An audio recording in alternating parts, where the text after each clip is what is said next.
Right, so I know I've had a week off, basically a week off. There's been a lot going on behind the scenes. I've also been a little bit exhausted, and I can't deny there was a little bit of like, oh man, it didn't pump on the 21st, even though I kind of didn't say that specifically, like I'm standing by this date. I never said that. But you know, after I was the first one to make that list of all the companies that and all the banks that are ready with ISO, and then it exploded across all of Twitter and basically everywhere online, was as a result of that initial piece of research that I put out there, all pointing itself towards the 21st of November.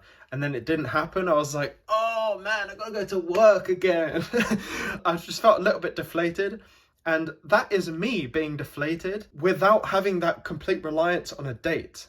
I've seen loads of people on here who got married to that date, and I can't even imagine how you're feeling, because I'm just married to the coin. I'm not married to any dates. My hopes were high, but obviously nothing happened for this one. And really, I think the moral of the story is to, when we're looking at dates, let's just not look at dates, shall we? What I think we maybe should be looking at, the article that got put out on the Daily Hodl the other day, I'm just looking at it below here, it'll be on the screen for you. Bank of America to partner with Ripple for ODL services after the XRP lawsuit finishes. There's a lot in that title, and this is really, really interesting.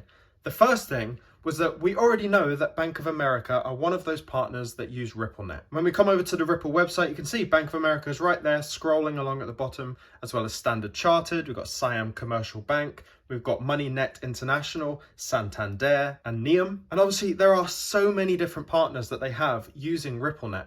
But the interesting thing here, and it goes into kind of confirm what I've talked about in the past as well, is that just because these entities are using RippleNet doesn't mean they have full access to what RippleNet can offer. I'll get a lot of people online telling me, well, RippleNet doesn't use XRP, so why are you worried about that? Why are you even talking about RippleNet? Why are you getting so excited? We've already got all these partners that are already using RippleNet. Why is the price not moving? Because it doesn't use XRP.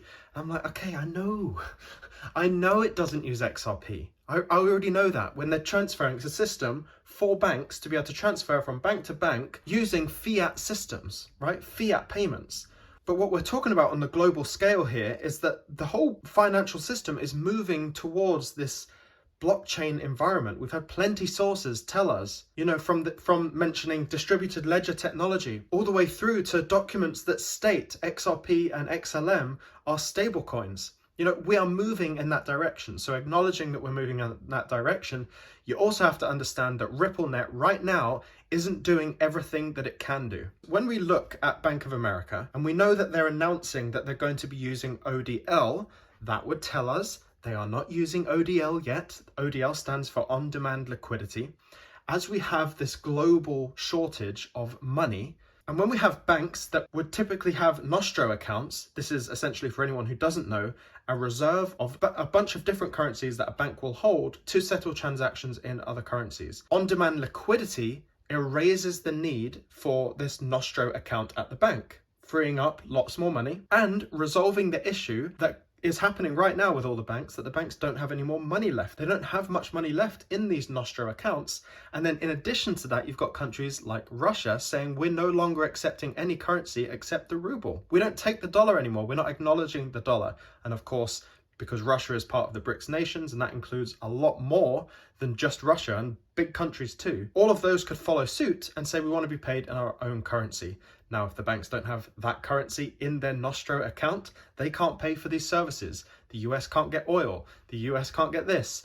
The whole world can't get this and that. You know, it causes major disruption. So what you need is a currency in between, in this pool of cash, this pool of currency, this on-demand liquidity, where different central banks can just pick that XRP out, settle their transaction and put it back. That's very much the system that hasn't been utilized yet. And this is a small inclination as to why this hasn't happened yet. The lawsuit is having a bigger impact than I ever gave it credit for, right?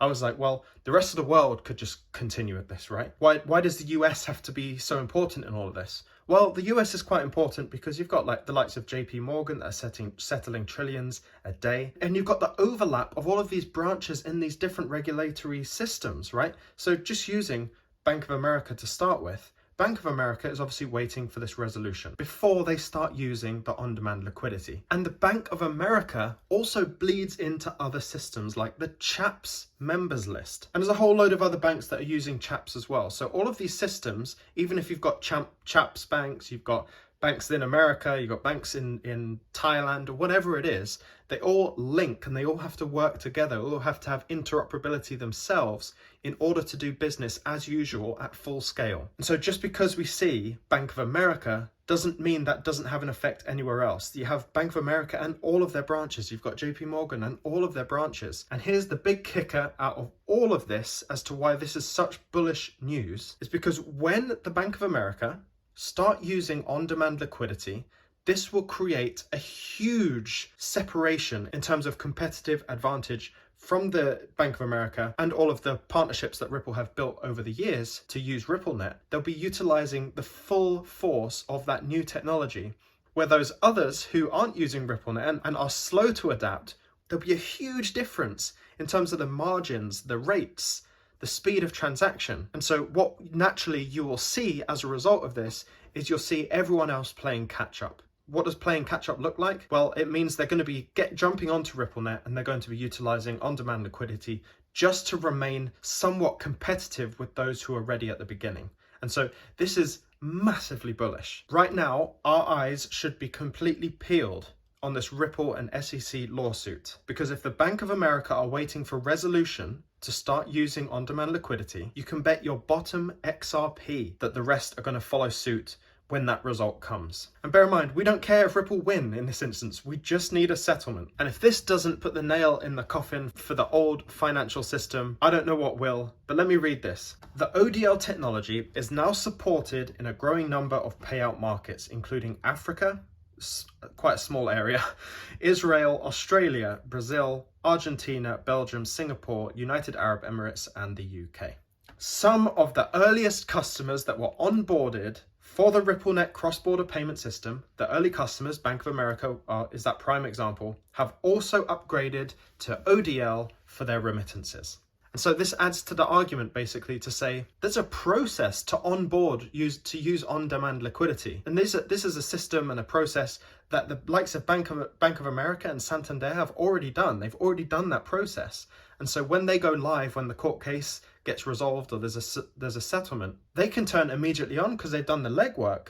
And there'll be a time period where they are taking full advantage of all the benefits of on-demand liquidity and everyone else is playing catch up. And why are they playing catch up? Because the technology is so much better, so much cheaper, and they need to remain competitive in that marketplace. So resolution or settlement to this case is going to go wild for XRP, it's going to go wild for XLM, it's going to go wild for all the ISO 222 tokens that operate in that area, and it's also going to go wild for the rest of the cryptocurrency market. The only difference is that these utility-based tokens are going to go to the moon, almost separating themselves. Even in a bull market, you could have Bitcoin, which is absolutely pointless. You could have Bitcoin go up to $250,000 per coin. And these other tokens that we talk about on this channel are just going to skyrocket way past that. They're actually going to be categorized as different things. I don't even know if CoinMarketCap or these places where people look at price, I don't even know if those tokens would be on there, because it would be so irrelevant to look at the cryptocurrency market in two halves, in speculation and utility. I think they go so big that it would be pointless to put them on the same list as the rest of the tokens, like Bitcoin and Dogecoin, because they'll be a completely different level. I know I'm a little bit late to that news, but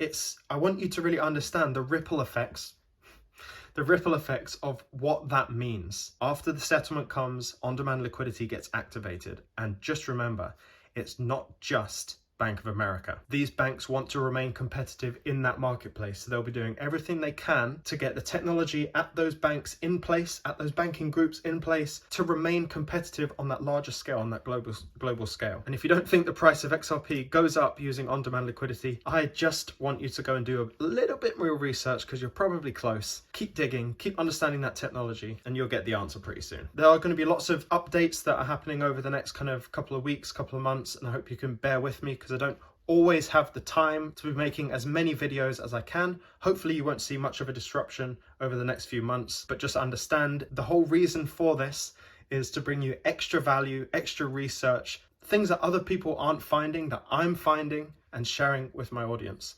Also, plenty of other interviews coming up with some amazing people in this space. And also a little something coming for everyone who truly understands the importance of that no emotion motto that I have on this channel. It's a lot more than crypto, I'll tell you that. Stay emotionless out there, and I'll see you in the next one.